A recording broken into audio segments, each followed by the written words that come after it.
మహాకవి కంబన్ తమిళంలో వ్రాసిన రామాయణం శ్రీరామావతారం. దానికి సంక్షిప్త తెలుగు సేత నా ఈ కంబ రామాయణం. ఎవరున్నారు లోపల? బలహీనమైన కంఠంతో కుటీరం ముందు నిలుచుని ప్రశ్నించాడు ముసలియతి రూపంలోని రావణుడు.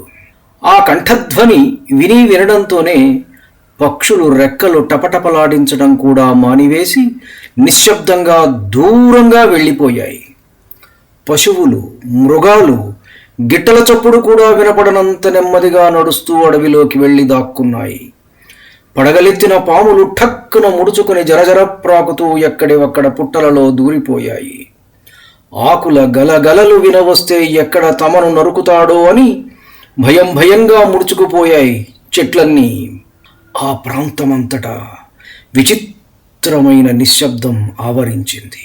ఎవరు అని అడుగుతూ సీతమ్మ లోపలి నుండి వచ్చింది. రావణుడి హృదయం ఒక్కసారిగా లయదప్పింది.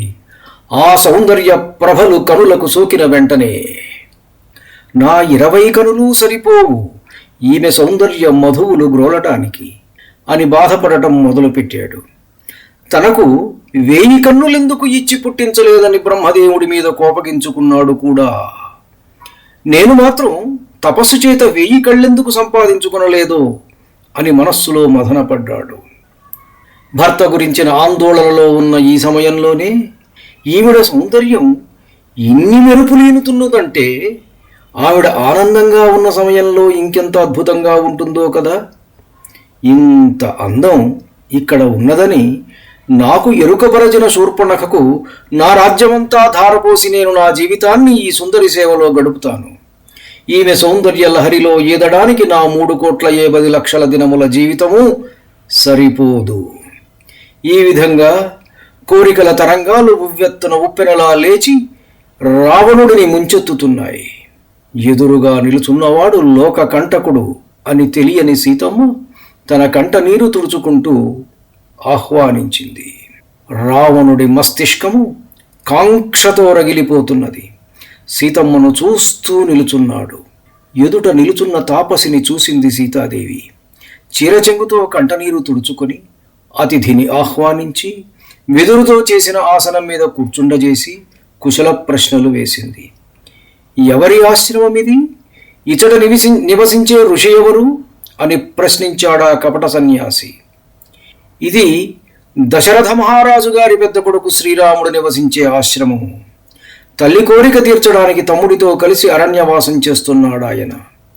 ఆయన పేరు మీరు వినే ఉంటారు బదులు పలికింది సీతమ్మ. అవును, విన్నాను.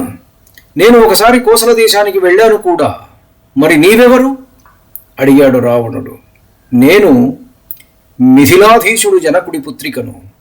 నా పేరు సీత, రామచంద్రుడి అర్ధాంగిని అని పలికింది సీతాదేవి. మీరు చూడబోతే వయోవృద్ధుల వలె ఉన్నారు. చాలా దూరం అరణ్యంలో ప్రయాణించినట్లున్నారు. మీరు ఎక్కడి నుంచి వస్తున్నారు అని ప్రశ్నించింది సీతాదేవి. రావణ లంక నుండి. అతడు రాక్షస ప్రభువు, త్రిలోక విజేత, వేదవేదాంగవేత్త. అతను కైలాసాచలాన్ని తన బాహువులతో కదిలించిన భుజబల సంపన్నుడు. దిగ్గజాల దంతాలను ఊడబెరికి నుగ్గునుగ్గు చేసినవాడు. దేవదానవ పదగ పన్నగులలో అతనికి దాసోహం అనని రాజు లేడు. రూపములో మన్మథుడు, బ్రహ్మద్వారా దీర్ఘాయుష్వరముగా పొందినవాడు. అతని రాజధాని స్వర్ణలంక. అతను తనకు తగిన లావణ్యవతి అయిన స్త్రీ కోసం వెతుకుతున్నాడు. నేను అతని ఆతిథ్యంలో కొన్ని రోజులు లంకలో ఉండి ఇటు బయలుదేరాను అని పలికాడు సన్యాసి వేషంలోని రావణుడు. ధన్యుణ్ణి. నమస్కారం. మీ ఊటుకూరు జానకి రామారావు.